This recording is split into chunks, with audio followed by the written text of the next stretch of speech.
मुश्किल इस दुनिया में कुछ भी नहीं, फिर भी लोग इरादे तोड़ देते हैं। कि मुश्किल इस दुनिया में कुछ भी नहीं, फिर भी लोग इरादे तोड़ देते हैं। अगर दिल में हो कुछ करने की चाहत, अगर दिल में हो कुछ करने की चाहत, तो सितारे भी अपनी राह छोड़ देते हैं, तो सितारे भी अपनी राह छोड़ देते हैं। हेलो फ्रेंड्स, कैसे हैं आप सब लोग। मैं हूं आपकी टीचर कम दोस्त अन्नू गरसा और आप सभी प्यारे प्यारे दोस्तों का स्वागत करती हूं मेरे यूट्यूब चैनल रीड पर जीत में।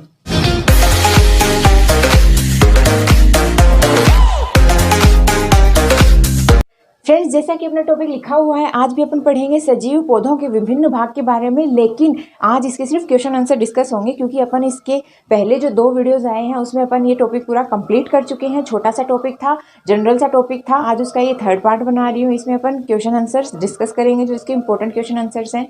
फ्रेंड्स, जो ये टॉपिक है, इससे 2015 और 2017 की रीट में कोई क्वेश्चन नहीं पूछा गया है। क्या पता इस बार पूछ लिया जाए, तो अपने को सारी नॉलेज होनी चाहिए, अपने को सारे इंपॉर्टेंट क्वेश्चन ध्यान में होने चाहिए।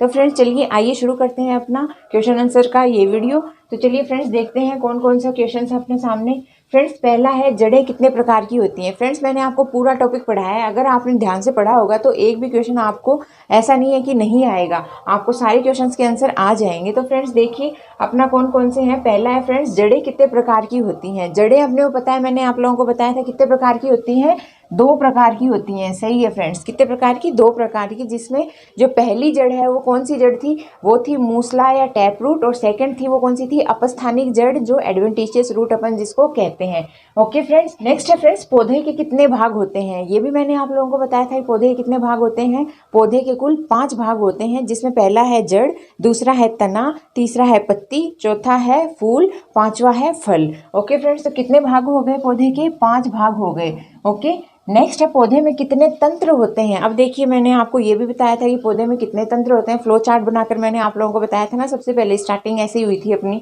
तो पौधे के 2 तंत्र होते हैं, एक तो जड़ तंत्र और एक प्ररोह तंत्र, रूट सिस्टम और शूट सिस्टम। तो कितने भाग, कितने तंत्र हो गए, ये हो गए 2 तंत्र हो गए, जड़ तंत्र और प्ररोह तंत्र। नेक्स्ट है आलू है एक। ये भी मैंने आपको बताया था कि आलू क्या है, एक जड़ है, तना है, पत्ती है, फूल है, फल है, क्या है। तो आपने ये भी पढ़ा हुआ था कि आलू है एक तना, स्टेम का प्रकार है ना आलू। हाँ, जड़ नहीं है आलू, ये क्या है, तना है, स्टेम है।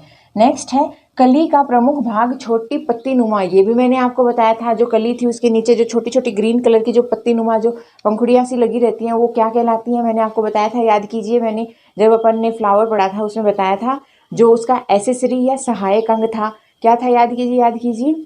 हाँ फ्रेंड्स, वो था कैलिक्स। कैलिक्स जो उसका बाहरी जो चक्र था उसमें वो प्रेजेंट था, कैलिक्स था, पतली पतली पत्तियों नुमा। उसको अपन क्या कहते थे, इंग्लिश में तो कहते थे कैलिक्स, और जो हिंदी है उसमें अपन क्या कहते थे उसको, बाह्य दलपुंज। क्या कहते थे, बाह्य दलपुंज, बाह्य दलपुंज। ओके, और अपन इसको इंग्लिश में कहते हैं कैलिक्स। क्या कहते हैं, कैलिक्स। ओके फ्रेंड्स, नेक्स्ट है फूलों की संरचना में अंडाशय भाग है। अब ये भी मैंने पढ़ाया था आपको कि फूलों की संरचना थी, मैंने पूरा फ्लावर का पार्ट आपको बनाकर बताए थे कि कौन सा मेल पार्ट था, कौन सा फीमेल पार्ट था। 3 पार्ट्स में डिवाइड थे ना, मेल और फीमेल पार्ट। तो मेल पार्ट में भी 3 थे। क्या था, एंथर था, फिर बीच में कनेक्टिव था, और सबसे नीचे फिलामेंट था। और जो अपना फीमेल पार्ट था उसमें भी 3 पार्ट्स में डिवाइड हो रहा था। सबसे ऊपर था स्टिग्मा, फिर बीच में स्टाइल था, नीचे नीचे क्या था, जो फूला हुआ भाग था वो था अंडाशय या ओवरी। तो जो अंडाशय और ओवरी है वो किसका भाग है, वो अपने को पता है, वो गायनीशियम, स्त्री केसर का भाग है। किसका भाग है, स्त्री केसर का। और स्त्री केसर कैसा है, फीमेल पार्ट है ना, इसको अपन कहते हैं गायनीशियम।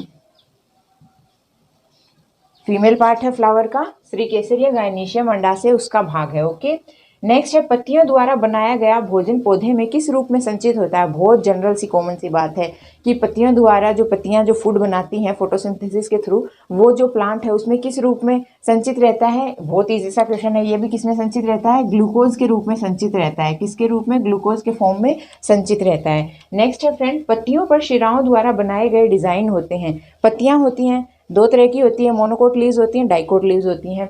उसमें जो डिज़ाइन होती है, आप कोई भी पत्ती देखेंगे तो उसमें या तो सीधी सीधी रेखाएं दिखेंगी आपको, या फिर कटी फटी एक दूसरे में मिली हुई उलझी हुई रेखाएं दिखेंगी। तो वो जो डिज़ाइन होती है पत्तियों के अंदर, सीधी जो पैरेलल या फिर जो वेंटिकुलेशन वाली जो वो क्रॉस जो लाइंस होती हैं, वो जो डिज़ाइन होती है वो किसके द्वारा बनती है, वो शिराओं में बनती है शिरा विन्यास के द्वारा।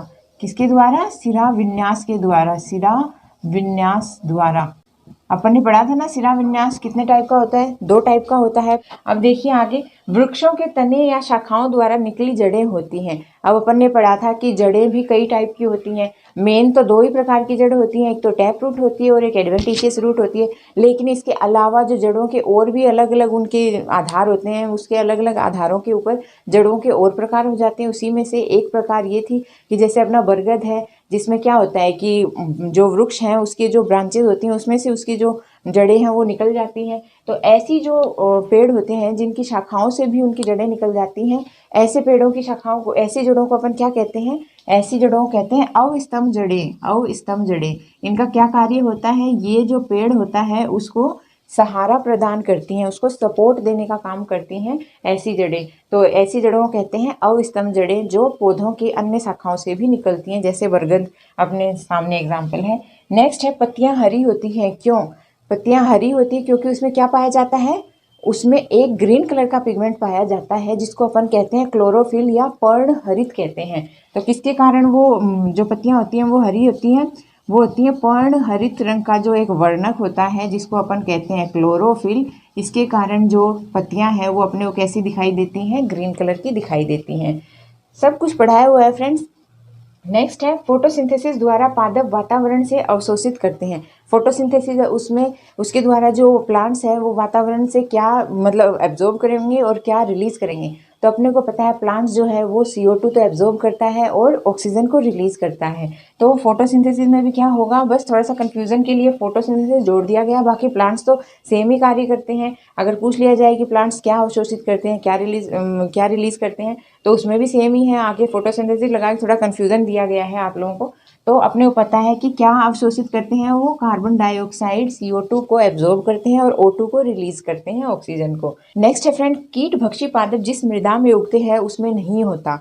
अब जो कीट भक्षी पादप फ्रेंड्स ये है तो नेक्स्ट टॉपिक का जो अपना पादपों में पोर्शन जो नेक्स्ट टॉपिक आएगा इसके बाद में, ये उसका क्वेश्चन है। ये इसमें मैंने आपको नहीं पढ़ाया है, नेक्स्ट जो आएगा वीडियो उसमें आपको पढ़ाया जाएगा। नेक्स्ट टॉपिक का क्वेश्चन है, लेकिन इसमें आ गया है तो आप लोग पढ़ लीजिए। इसकी जानकारी होनी चाहिए कि कीट भक्षी पादप जो है वो जिस मृदा में उगते हैं, जिस सोइल में उगते हैं, उस सोइल में कौन सा तत्व नहीं पाया जाता फ्रेंड्स? उस सोइल में नहीं पाया जाता क्या? नाइट्रोजन। उस सोइल में नाइट्रोजन जो एलिमेंट है वो नहीं पाया जाता है कीट भक्षी पादप जहाँ पर उगते हैं। और नाइट्रोजन की कमी को पूरा करने के लिए ही वो क्या करते हैं, कीट जो होते हैं उनका भक्षण करते हैं। नेक्स्ट है फ्रेंड्स, असत्य फल के उदाहरण है। ये भी पढ़ाया हुआ है। असत्य फल के कौन कौन से उदाहरण हैं? मैंने आपको 2 उदाहरण बताए थे असत्य फल के उदाहरण में है। पहला तो है सेब और दूसरा क्या था? नाशपाती। पहला था सेब और दूसरा था नाशपाती। ये कौन से फ्रूट्स हैं? ये है फॉल्स फ्रूट हैं, आभासी फल हैं। ओके फ्रेंड्स, अब आगे चलिए और क्वेश्चन देखते हैं। आगे देखिए फ्रेंड, आगे है पुष्प के कितने भाग होते हैं। अपने को पता है पुष्प के कितने भाग होते हैं, अपन ने पढ़ा था ना। पुष्प के होते हैं 4 भाग। कौन कौन से? कैलिक्स, कोरोला, एंड्रीशियम और गाइनीशियम। बाह्य दलपुंज, दलपुंज, जायांग और पुमंग। ओके फ्रेंड्स, ये होते हैं पुष्प के भाग। तो कितने हुए? 4 भाग हो गए ना पुष्प के। हाँ, नेक्स्ट है फ्रेंड्स, प्ररोह तंत्र के अंतर्गत कितने भाग आते हैं? प्ररोह तंत्र, शूट सिस्टम, ये भी अपन ने पढ़ा था कि 2 तरह के सिस्टम होते हैं प्लांट में, एक रूट सिस्टम, एक शूट सिस्टम। रूट सिस्टम में सिर्फ रूट्स आती थी जो 2 टाइप की होती हैं, टैप रूट और एडवेंटिशियस रूट। और जो शूट सिस्टम था, प्ररोह तंत्र था, उसमें 4 भाग आते थे, जिसमें सबसे पहला था स्टेम यानी तना, सेकंड था लीव्स यानी पत्तियां, थर्ड था फ्लावर यानी पुष्प और फोर्थ था फ्रूट यानी फल। ओके फ्रेंड्स, तो प्ररोह तंत्र के अंतर्गत कितने भाग आए? 4 भाग आ गए। ओके, नेक्स्ट है सरल फल के उदाहरण है। ये भी अपन ने पढ़ा था। सरल फल के अपन ने उदाहरण पढ़े थे, कौन कौन से थे? एक तो था सरल फल में नारियल, एक तो था नारियल सरल फल का उदाहरण, और दूसरा क्या था? बेर था। ओके फ्रेंड्स, ये थे अपने सरल फल के उदाहरण।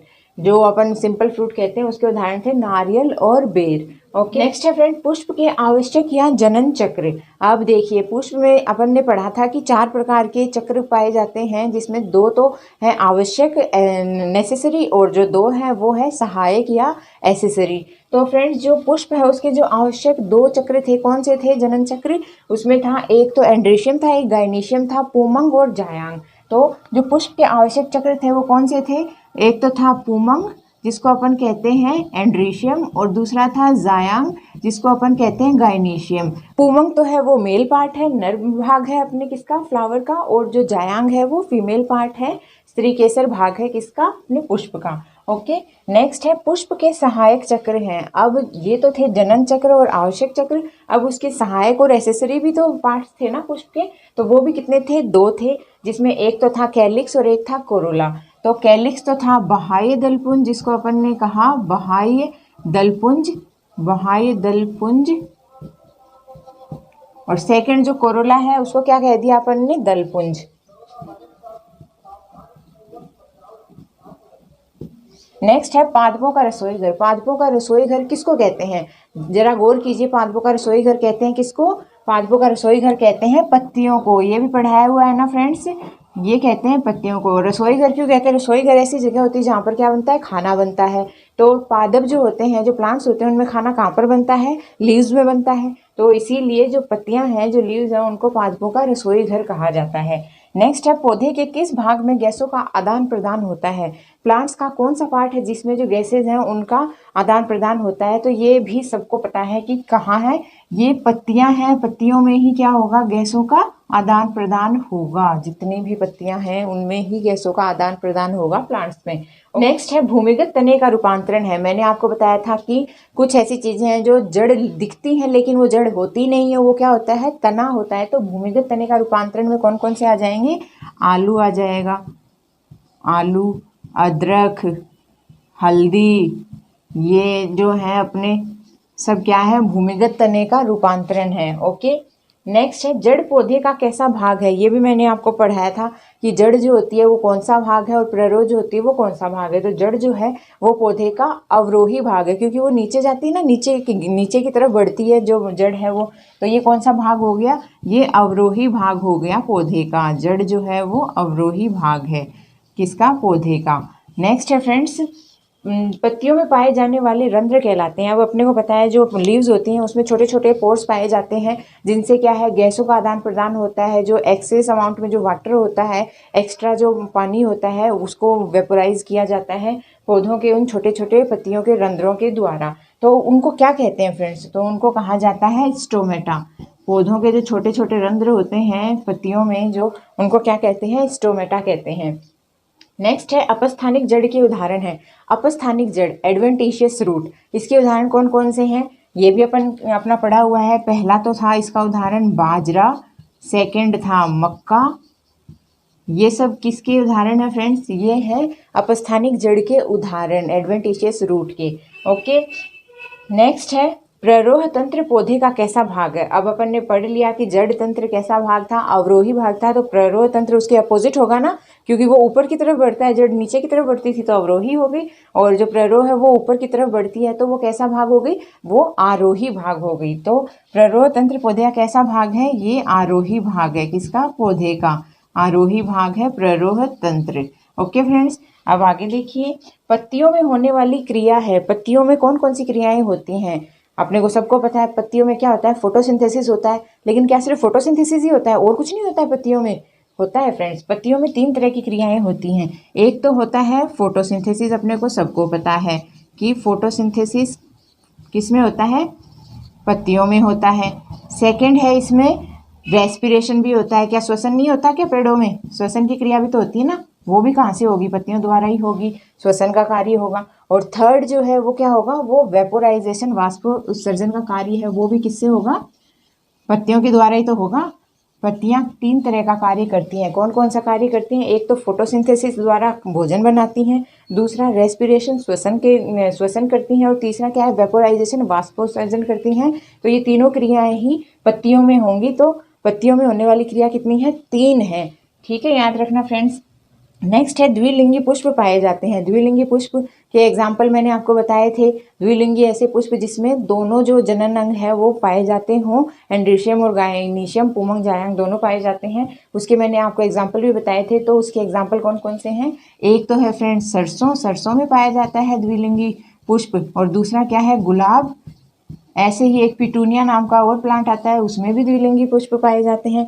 तो फ्रेंड्स ये अपन ने कुछ क्वेश्चंस देखे हैं, 25-30 के समथिंग मैंने आपको यहाँ पर आज ये क्वेश्चन करा दिए हैं। बेहद इंपॉर्टेंट क्वेश्चंस हैं और अगर आप ये पूरे तीनों वीडियोस देख लेते हैं ना तो काफ़ी हद तक आपको इससे बाहर कुछ नहीं आने की संभावना है, क्योंकि मैंने ज़्यादा से ज़्यादा हर एक चीज़ इसमें कवर करी है। जितना इस टॉपिक की डिमांड थी उतना मैंने रीट लेवल पर आपको पूरा प्रोवाइड करवाया है। तो फ्रेंड्स तीनों पार्ट्स को अच्छे से ध्यान से देखिएगा, आपको अलग से कुछ पढ़ने की या कुछ और देखने की ज़रूरत नहीं पड़ेगी, सब वीडियो से कुछ ज़्यादा ही आपको यहाँ मिलेगा। ओके फ्रेंड्स, तो अगर आपको आज का पढ़ाया हुआ अच्छा लगा है तो आप मेरी वीडियो को लाइक कीजिए और मेरे चैनल को ज़्यादा से ज़्यादा शेयर और सब्सक्राइब कीजिए। ओके, आप सभी का वीडियो को एंड तक देखने के लिए दिल से धन्यवाद। Thank you friends.